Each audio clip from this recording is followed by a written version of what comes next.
1950년 6월 27일 새벽 2시 참모들이 찾아와 이승만 대통령에게 빨리 자리를 피하셔야 한다고 했지만 이승만은 끝까지 국민들을 위해 서울을 사수해야 한다고 했습니다. 그러나 북한은 이미 서울 근처까지 장악을 했고 그 당시 전쟁 상황을 나눌 제대로 된 국가기관 하나가 없었습니다. 게다가 나라의 지도자인 이승만이 적에게 잡힌다면 남한은 그대로 공산주의가 될 일촉즉발의 위기 상황이었습니다.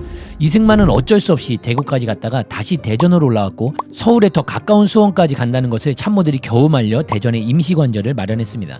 이승만은 불안에 떨고 있을 국민들에게 한시라도 빨리 소식을 전하기 위해 서울중앙방송국과 전화로 연결하여 유엔에서 우리를 도와 싸우기로 하였기에 국민들은 좀 고생이 되더라도 굳게 참으면 적을 물리칠 수 있다는 취지의 라디오 방송을 녹음했습니다. 그렇게 6월 27일 밤 10시에 시작한 방송이 끝난 것은 11시가 조금 넘은 시간이었습니다. 그런데 방송국의 실수로 인해 북한군이 방송국을 점령했던 28일 새벽 2시쯤까지 그 내용이 반복 방송되고 말았습니다. 결과적으로 적에게 점령당할 서울의 사정을 살피지 못한 일이 벌어진 것입니다. 대통령의 말을 믿고 있었을 국민들은 더욱 참담했을 것입니다. 방송까지 하면서 안심시켜놓고 정작 본인은 전쟁을 피해 대전까지 피신한 것처럼 보일 수도 있었기 때문입니다.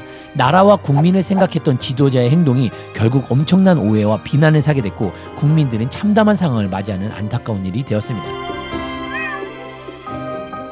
28일 새벽 1시 반 8대의 북한군 전차는 서울 시내를 향해 무차별로 쏘아댔습니다. 최병덕 육군 총참모장이 탱크가 창경궁에 도착했다라고 보고받은 시간은 새벽 2시였고 총참모장은 공병감 최창식 대령에게 바로 한강교를 즉시 폭파하라고 명령했습니다. 원래 한강교 폭파 계획은 미국 고문단과 총참모장 사이에 사전 합의가 됐었습니다. 북한군이 한강 이남으로 내려오는 공격을 막으려면 한강교 폭파는 피할 수 없었기 때문입니다. 하지만 아직 미아리 지역에서 주력 부대가 싸우고 있는 상황이었습니다. 이런 상황을 뒤늦게 한 군 내부에서 난리가 났습니다. 아차 싶었던 참모부장은 국군 주력이 통과할 때까지 폭발을 중지하라는 명령을 내렸지만 담당 군인이 명령을 전달하러 한강교에 도착하기 직전에 다리는 폭파되고 말았습니다.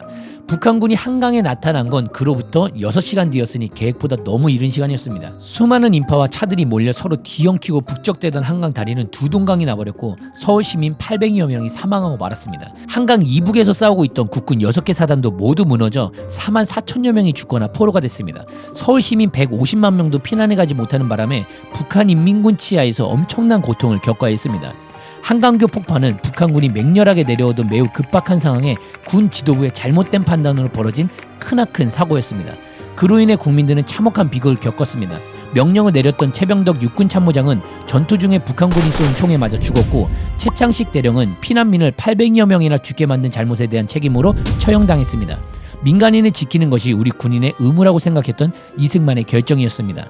물론 나중에 명예가 회복되긴 했습니다. 또 직접 폭파 지시를 내린 것은 아니지만 사안의 중대성을 볼 때 대통령 또한 군 최고 통수권자로서 책임을 피할 수 없었습니다. 다만 전쟁이라는 것은 우리가 생각하는 것처럼 합리적이고 논리적으로 진행되진 않습니다. 각자의 자리에서 나라를 지키기 위해 있었지만 예상치 못한 사고가 났으니 참 안타까울 뿐입니다. 북한의 남침으로 군사 한계선이 낙동강까지 밀렸을 때 미국은 임시정부를 제주도로 옮길 것을 권유했습니다. 하지만 이승만은 절대 한반도를 떠날 수 없다며 부산을 임시수도로 정하고 끝까지 싸웠습니다. 그는 전쟁 내내 우리 영토 바깥으로 한 발자국도 나가지 않았습니다. 그럼에도 어떤 사람들은 이승만이 거짓 방송으로 국민을 속이고 혼자 살려고 한강다리를 끊고 도망갔다거나 일본으로 몰래 망명하려 했다고 주장합니다. 무척 악의적인 거짓말이지만 전쟁 초기 열악한 안보 속에서 한반도의 공산화를 막고 미국과 강력한 군사동맹까지 맺었던 이승만에게 국내외에 많은 적들이 있었다는 것을 생각하면 조금은 이해가 되긴 합니다. 하지만 이승만이 죽음이 무서워 도망갈 인물이었다면 목숨 걸고 대한민국을 자유민주주의 나라로 세우지도 않았을 것입니다. 우리는 언제나 무엇이 진실이고 오해인지 정확히 알아야 할 것입니다.